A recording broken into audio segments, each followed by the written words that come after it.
কেমন আছেন সবাই? আশা করি ভালো আছেন সবাই। আমিও আপনাদের দোয়ায় অনেক ভালো আছি। আজকে একটি গল্প শেয়ার করতে যাচ্ছি। গল্পটি শুরু থেকে শেষ পর্যন্ত দেখার অনুরোধ রইল। চলুন তাহলে শুরু করি। আমার নাম আমেনা খাতুন। রাজশাহীর চারঘাট উপজেলার দক্ষিণপাড়া গ্রামে আমার শ্বশুরবাড়ি। স্বামী বহু বছর আগে চলে গেছেন। আমি একাই বাড়িতে আছি।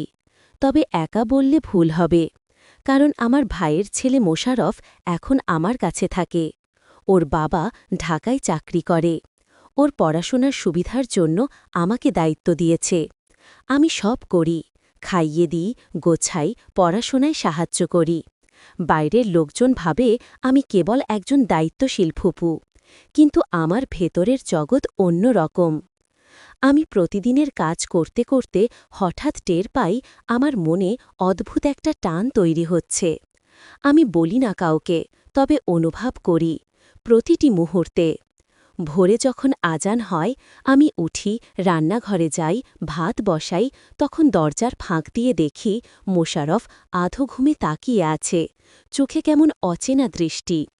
আমি ভান করি কিছু বুঝিনি, অথচ ভেতরে শিরশির অনুভব করি। দুপুরে খেতে বসালে হাতের আঙুল ছুঁয়ে যায়।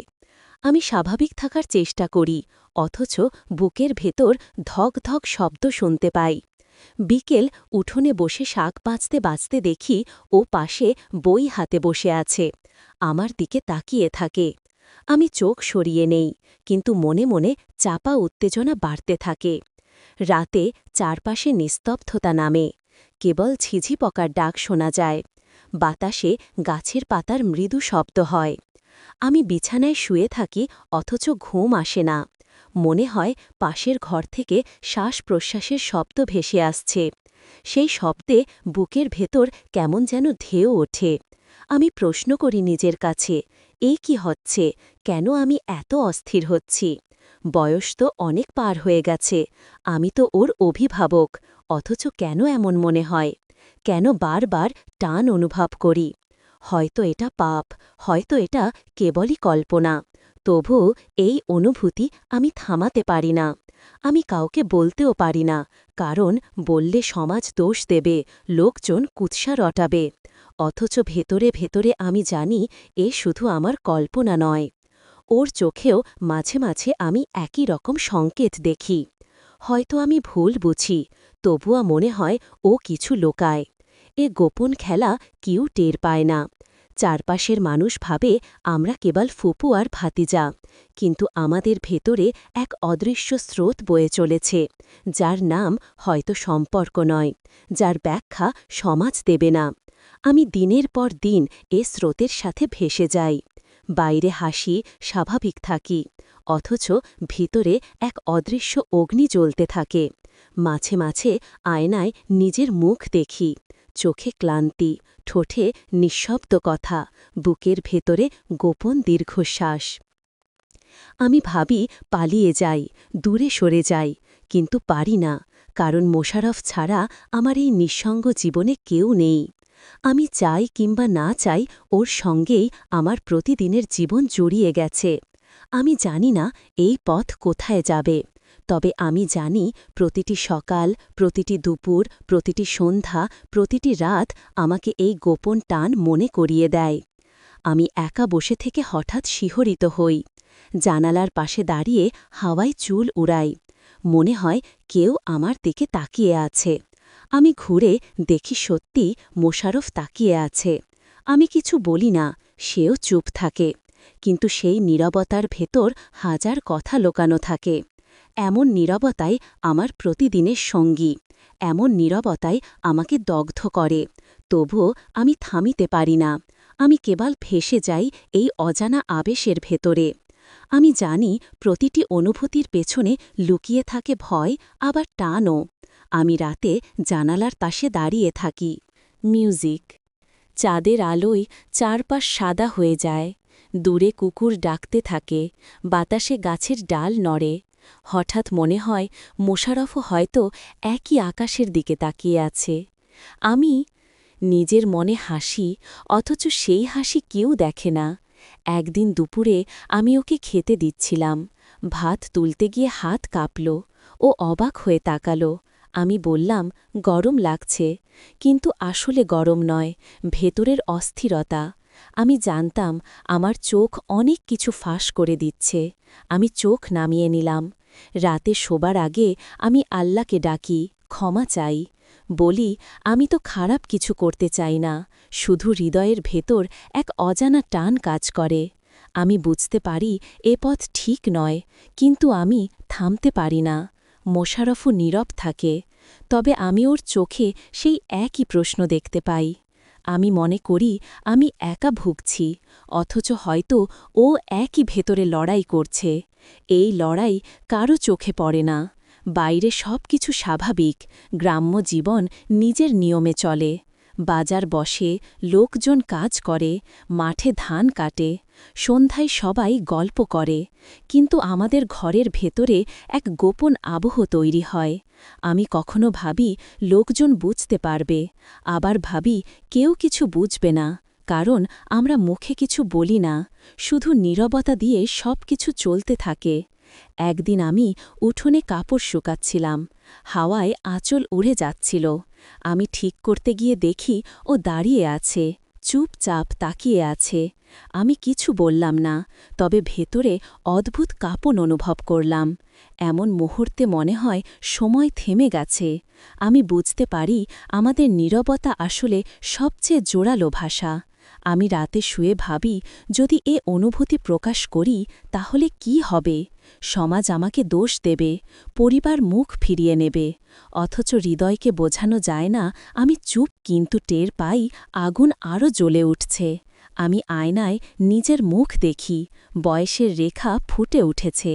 কিন্তু ভেতরে আমি এখনও মেয়ের মতো শিহরিত হই। আমি লুকোতে চাই, আবার চাই না। আমি জানি না এই গল্প কোথায় গিয়ে শেষ হবে, তবে আমি জানি আমাদের প্রতিদিনের নীরবতায় একদিন হয়তো উত্তর হয়ে দাঁড়াবে। আমি কাউকে কিছু বলবো না, আমি শুধু আমার ভেতরের কথাই বলছি। আমি জানি এ টান আমার জীবনের অবিচ্ছেদ্য অংশ হয়ে গেছে। আমি যেভাবেই পালাতে চাই না কেন, এ থেকে মুক্তি নেই। হয়তো এটাই নিয়তি। আমি শুধু ভেসে চলেছি। রাতের অন্ধকার, ভোরের আলো, দুপুরের রোদ, বিকেলের হাওয়া, সব কিছু যেন আমাকে বারবার একই দিকে টেনে নিচ্ছে। আমি থামতে চাই, অথচ থামতে পারছি না। আমি জানি আমার প্রতিটি নিঃশ্বাস এখন এক অদৃশ্য রহস্যে ভরা। আমি নীরবে বাঁচি, নীরবে কাঁদি, নীরবে হাসি। নীরবতায় আমার সঙ্গী, নীরবতায় আমার ভাষা। আমি ভেতরে ভেতরে প্রতিদিন আরও বেশি জড়িয়ে যাচ্ছি, অথচ বাইরে নির্লিপ্ত মুখ করে চলি। সকালে যখন উঠি তখন মনে হয় আজ হয়তো সব কিছু ভুলে যাব। আবার দুপুরে কিংবা বিকেলে কোনো না কোনো মুহূর্তে মনে করিয়ে দেয় আমি ভুলতে পারব না। মোশাররফ যখন বই নিয়ে বসে থাকে আমি দূর থেকে তাকাই, চোখ ফেরাতে চাই, কিন্তু চোখ ফেরাতে পারি না। বুকের ভেতর অস্থিরতা জমে ওঠে। আমি চুপ করে রান্নাঘরে চলে যাই, হাঁড়ির ঢাকনা তুলে ভাত দেখি, অথচ মন থাকে অন্যত্র। কখনো মনে হয় আমি পাগল হয়ে যাচ্ছি, এমন এক যুদ্ধ লড়ছি যা কাউকে বোঝানো যায় না। আমি জানি এটা বলা যাবে না, সমাজ মানবে না, তবুও ভেতরে ভেতরে এক স্রোত বয়ে চলে। একদিন সন্ধ্যায় আমি উঠোনে বসেছিলাম। আকাশে লাল আভা, পাখির ডাক, চারদিকে গ্রাম্য নিস্তব্ধতা। হঠাৎ মনে হল কেউ আমাকে পেছন থেকে দেখছে। ঘুরে তাকিয়ে দেখি ও দাঁড়িয়ে। চোখে এক অদ্ভুত নীরবতা। আমি বুঝতে পারলাম কিছু না বলেও অনেক কিছু বলে ফেলেছি। আমি উঠে ঘরে চলে গেলাম। দরজা বন্ধ করে আয়নায় তাকালাম। আমার মুখে স্পষ্ট টান। আমি কাঁপছিলাম, অথচ ভয় আর আকর্ষণ একসাথে কাজ করছিল। আমি জানি আমার এই অনুভূতি লুকাতে হবে, আবার জানি আমি পারব না। রাতে শুয়ে থাকি আর শুনি বাইরে বাতাস বইছে। মনে হয় সেই বাতাসই যেন বারবার ডাক দিচ্ছে। আমি চাদর টেনে নেই, কিন্তু ভেতরের আগুন ঢাকি না। সকালবেলা নামাজ পড়ে আল্লাহকে বলি আমাকে ক্ষমা করুন, কিন্তু মনের ভেতর আবারও সেই মুখ ভেসে ওঠে। আমি হাসতে চাই, কাঁদতে চাই, আবার নীরব থাকি।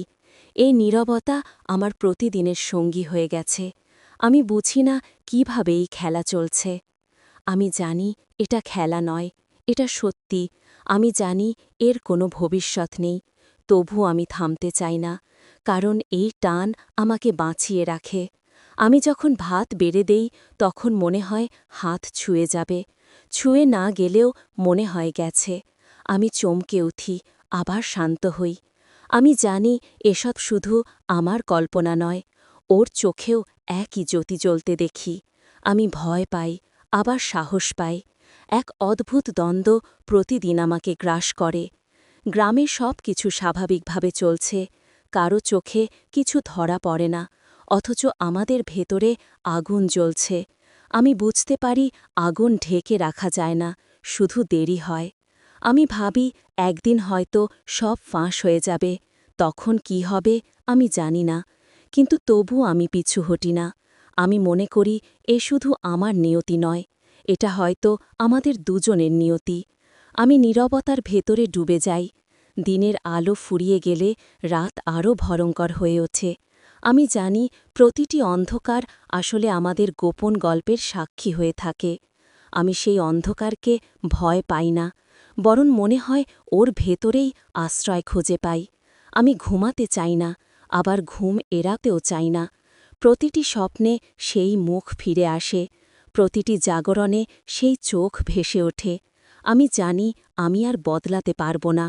এই পথ যত নিষিদ্ধ হোক, আমার মন ইতিমধ্যেই তার হাতে বন্দী হয়ে গেছে। আমি এখন শুধু সময়ের অপেক্ষায় আছি। হয়তো একদিন সব ফেটে পড়বে, কিংবা হয়তো কখনো প্রকাশই হবে না, শুধু আমাদের নীরবতায় বেঁচে থাকবে।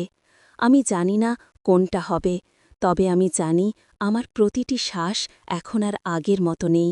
প্রতিটি মুহূর্তে আমি ওর সাথে গোপনে জড়িয়ে আছি, এটাই আমার একমাত্র সত্য। আমি বুঝতে পারি প্রতিদিন আমাদের নীরবতা আরও ভারী হয়ে উঠছে। ভেতরের কথা বাইরে আসছে না, কিন্তু চোখে চোখে সব বলছি। সকালে যখন উঠি তখন কাজের অজুহাতে নিজেকে ব্যস্ত রাখি, কিন্তু প্রতিবার ওকে দেখলেই বুকের ভেতর ঝড় ওঠে। আমি জানি এই ঝড় থামবে না। আমি ঘর গোছাই, রান্না করি, বাইরে লোকজন আসা যাওয়ার শব্দ শুনি, অথচ মনের ভেতর চলতে থাকে অন্য রকম গল্প। আমি বারবার নিজেকে সামলাই, বারবার বলি এসব ভাবা যাবে না, কিন্তু প্রতিদিনই আবার একই টান অনুভব করি। বিকেলে উঠোনে পিঁড়ি পেতে বসে সবজি কাটছিলাম, হঠাৎ ছুরি কেটে গেল হাতে, রক্ত বের হল। মোশারফ দৌড়ে এলো, আমার হাত ধরে বলল সাবধানে থাকতে হবে। ওর হাতের স্পর্শে আমার বুক ধকধক করছিল। আমি বললাম কিছু হয়নি, কিন্তু ভেতরে যেন আগুন ছড়িয়ে পড়ল। রাতে শোবার সময় বারবার সেই মুহূর্ত মনে পড়ল। আমি জানতাম ওর হাতের ছোঁয়া আমাকে অস্থির করে তুলেছে। আমি চোখ বন্ধ করলেও ঘুম আসছিল না। জানালার বাইরে চাঁদ উঠেছিল, সেই আলো ঘরে ঢুকে পড়েছিল। মনে হচ্ছিল চাঁদও আমাদের গোপন কথা জানে। আমি চাদর টেনে নেই, কিন্তু আলো আটকানো যায় না। ঠিক যেমন এই অনুভূতিও আটকানো যাচ্ছে না। আমি ভাবি এভাবে কতদিন চলবে। আমি ভয় পাই লোকজন কিছু বুঝে ফেলবে। গ্রামে মানুষ তুচ্ছ ব্যাপারেও গসিপ করে, অথচ এত বড় বিষয় তারা জানলে আমাকে শেষ করে দেবে, আমার সংসার ভেঙে পড়বে। কিন্তু তারপরও মনে হয় যদি এটা পাপ হয় তবে কেন হৃদয় এত জোরে টানে। আমি অনেকবার চেষ্টা করেছি আলাদা থাকতে, চোখ এড়িয়ে যেতে, কিন্তু যত এড়িয়ে যাই টান তত বাড়ে। আমি খুঁজে পাই না কোনো মুক্তি। মনে হয় আমি ফাঁদে আটকে গেছি, তবে এই ফাঁদ থেকে বের হতে চাই না। আমি ভেতরে ভেতরে ওকে কাছে টেনে নিতে চাই, অথচ মুখে কিছু বলি না। আমি জানি ও কিছু বলতে পারছে না, তবে ওর দৃষ্টি প্রতিদিন আমাকে আরও বেশি করে কাঁপিয়ে তোলে। একদিন দুপুরে আমি কাপড় শুকাতে দড়িতে তুলছিলাম। হাওয়া এত জোরে বইছিল যে আমার আঁচল উড়ে যাচ্ছিল। ও দাঁড়িয়ে তাকিয়েছিল। আমি ভান করলাম দেখিনি, কিন্তু ভেতরে এক অদ্ভুত আনন্দ হচ্ছিল। আমি জানতাম আমি অজান্তেই সব বুঝিয়ে দিচ্ছি, তবুও থামতে পারছিলাম না। আমি বারবার মনে করি সমাজের চোখ এড়ানো অসম্ভব, কিন্তু প্রতিদিন আমি আবারও একই খেলায় জড়িয়ে পড়ি। এই খেলা কারো চোখে ধরা পড়ে না, তবে আমার ভেতরে দাউ দাউ করে আগুন জ্বলে ওঠে। আমি কখনো আয়নায় নিজের মুখ দেখি আর অবাক হই, এই আমি তো সেই সাধারণ গৃহবধূ, অথচ চোখের ভেতর লুকানো আগুন স্পষ্ট। আমি ভয় পাই কেউ চোখে চোখ রাখলে সব জেনে যাবে, তাই আমি সবার সাথে স্বাভাবিক আচরণ করি, শুধু নীরবেই টান বয়ে চলি। আমি জানি না এই পথ কোথায় শেষ হবে, আমি শুধু জানি আমি আর আগের মতো নেই। প্রতিটি দিন, প্রতিটি রাত আমাকে নতুন করে তাড়িত করছে। আমি চাই না ও আমাকে ঘৃণা করুক, আমি চাই না ও দূরে চলে যাক, আমি চাই না সমাজ জেনে যাক। আমি শুধু চাই এই নীরবতার ভেতরেই আমরা বেঁচে থাকি। আমি জানি এটা কঠিন, কিন্তু আমি এই কষ্টকেই ভালোবেসে ফেলেছি। আমি মনে করি এই কষ্ট ছাড়া আমার বেঁচে থাকা অর্থহীন। আমি স্বপ্ন দেখি, আবার ভয় পাই। আমি হাসতে চাই, আবার কান্না থামাতে পারি না। আমি জানি এই এক অদ্ভুত যাত্রা, যেখানে শেষ নেই, শুধু পথই পথ। আমি সেই পথেই হেঁটে চলেছি। হয়তো একদিন সব ভেঙে পড়বে, তবে আজ আমি শুধু নীরবতার সঙ্গী হয়ে আছি। আমি নিজের ভেতরে প্রতিদিন নতুন আগুন আবিষ্কার করি, আর সেই আগুনে ধীরে ধীরে গলে যাই। আমি জানি আমার ভেতরের সেই অদ্ভুত টানটি কোনোদিন সহজে মিলিয়ে যাবে না। আমি বারবার নিজেকে স্মরণ করাই মোশাররফ এখন বয়স্ক, ওর জীবনের পথে নিজের সিদ্ধান্ত নেওয়ার অধিকার আছে। সেই কথাগুলো কেবল তেমনি যুক্তিসঙ্গত শব্দ, কিন্তু হৃদয় তাদের মানে না। আমি সকালবেলা উঠে রান্নাঘর সামলে দেখি ওর ছায়া উঠোনে, কেবল ছায়ায় পুরনো স্মৃতির মতো আমার দিকে তাকায়। আমি ভান করি ব্যস্ত আছি, অথচ ভেতরে অচেনা শব্দ বেজে ওঠে, যেন কোনো সঙ্গীত বারবার ধীরে ধীরে কানে বাজে।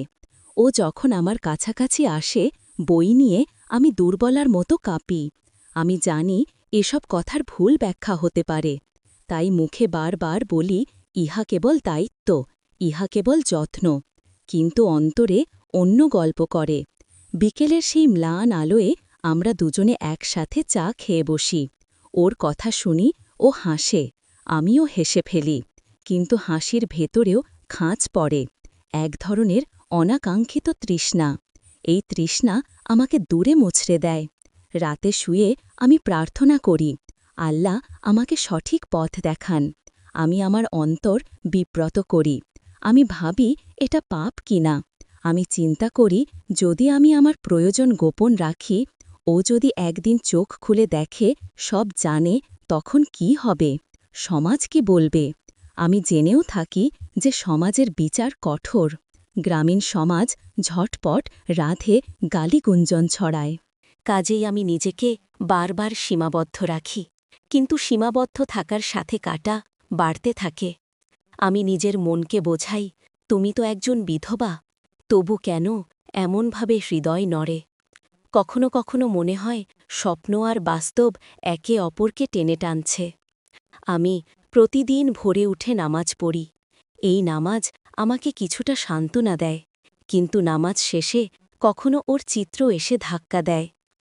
ওর চুলের গন্ধ মনে পড়ে, ওর মুঠোর শক্তি মনে পড়ে, ভেবে কেঁদে ফেলি আমি। লজ্জায় লুকিয়ে রাখি চোখ। সকালে বাজার থেকে ফিরলে ও বইয়ের পাতা উল্টাতে উল্টাতে আমাকে খুঁজে নেয়। ওর কথা শুনলে মনে হয় মনে কোনো দরজার খটখটানি হচ্ছে। আমি নিজেকে জিজ্ঞাসা করি, কোথায় ভুল হয়েছিল? আমি কি কখনো কোনো ভুল করব? আর যদি করি, তবে কিভাবে ক্ষমা চাইব? আমি তাই চুপ থাকি। রাতের অন্ধকারে কখনো নিজেকে ডানায় মুড়িয়ে নিই, যেন ওই নীরবতা আমাকে ঢেকে রাখে। আর কখনো মন চায় জানালার পাশে দাঁড়িয়ে চাঁদের আলোয় ওর প্রতিচ্ছবি দেখব। আমি জানি এভাবে চলতে পারব না। আমি চাই না ওর ভবিষ্যৎ নষ্ট হোক, তাই নিজের মধ্যে একরকম কঠিন নিয়মবদ্ধতা বসাই। যখনই অনুভব করি সীমা লঙ্ঘন হতে চলেছে, আমি নিজেকে সরিয়ে নিই। কাজ করি, খুঁটিনাটি কাজে মগ্ন থাকি, কিন্তু প্রতিবারই না। প্রতিবারই কোনো না কোনো স্মৃতি আমাকে আবার টেনে আনে। মাঝে মাঝে মনে হয় আমার জীবন বদলে যাচ্ছে। আমি আত্মরক্ষার নামে কত রকম ছদ্মবেশ পরিধান করি। কখনো বকবক করে নিজেকেই ব্যস্ত রাখি, কখনো কাঁদতে কাঁদতেই রান্না করি, কখনো গান শুনি যাতে মন নীরব হয়। এসব কৌশল কিছুটা কাজ করে, কিন্তু ভেতরের আগুন ক্রমে বেড়ে যায়।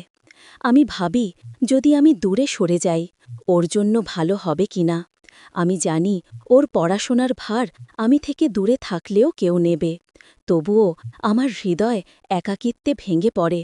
আমি নিজেকেই ভোঁতা করার চেষ্টা করি। বলি, আমেনা, দেখ, বাইরে মানুষ আছে, তাদের সেবা করো। নাতি নয়, প্রতিবেশীর অসুস্থ বয়স্ক দাদা আছেন, তাদের সাহায্যে মন লাগাও। তবু রাতে যখন ঘুম ভেঙে যায়, ওর স্মৃতি ফিরে আসে। মিউজিক কেবল স্মৃতি নয়, ওর উপস্থিতির অনুভূতি আমার ভেতর ছড়িয়ে পড়ে। আমি কখনো চাই না কথা বলেন, কারণ কথায় সব যায় বলে মনে হয়। কথায় ভুল ব্যাখ্যা হতে পারে, তাই আমি নীরব থেকে যাই। আর নীরবতাই আমার ভরসা। আবার কখনো মনে হয়, যদি ওর সাথে সব খোলাখুলি করে বলি, হয়তো ওর সদিচ্ছা বুঝতে পারব, হয়তো ওরও ভেতরে কিছু আছে। কিন্তু আমি জানি, এ রহস্য উন্মোচন করা দরকার হলে সেটা সবার সম্মুখে আলোড়ন তুলবে। আমি চাই না ওর পরিবার কষ্ট পায়, তাই আমার নীরবতা স্বেচ্ছায় নেয়া শাস্তি। অনেক রাত আমি আয়নায় তোর মুখ দেখি, দেখি কতটা ভাঙা আমি, দেখি চোখে এক গভীর তৃষ্ণা। কোন পথে এগোবে জানি না, তবুও আমি প্রতিদিন সকালে উঠে নতুন করে চেষ্টা করি। আমার জীবন এখন আগের মতো শান্ত নেইব থেকে গেছে না, প্রতিটি পদক্ষেপে আমি নিজের অতীতকে ভুলে থাকার চেষ্টা করি, আবারও ফিরে পেয়ে নিজেকে ধমকাই। আমি জানি এই লড়াইয়ে কোনো সুরাহা নেই, তবুও প্রতিদিন সকালে সূর্য উঠলেই আমি নতুন সাহস নিয়ে কাজ শুরু করি। আর সেই কাজকর্মের মাঝেই মাঝে মাঝে পাই শান্তির টুকরো। তখন মনে হয় সত্যি বাঁচার মতো কিছু আছে। আর কিছুক্ষণের জন্য এই টানটা অচেনা আভাস হয়ে যায়। তারপরেই আবার সন্ধ্যার নীরবতায় সব ফিরে আসে। আমি নীরবভাবে বাঁচি, নীরবভাবেই অপেক্ষা করি। কি হবে জানি না, শুধু জানি প্রতিটি নিঃশ্বাস এখন আগের মতো নয়।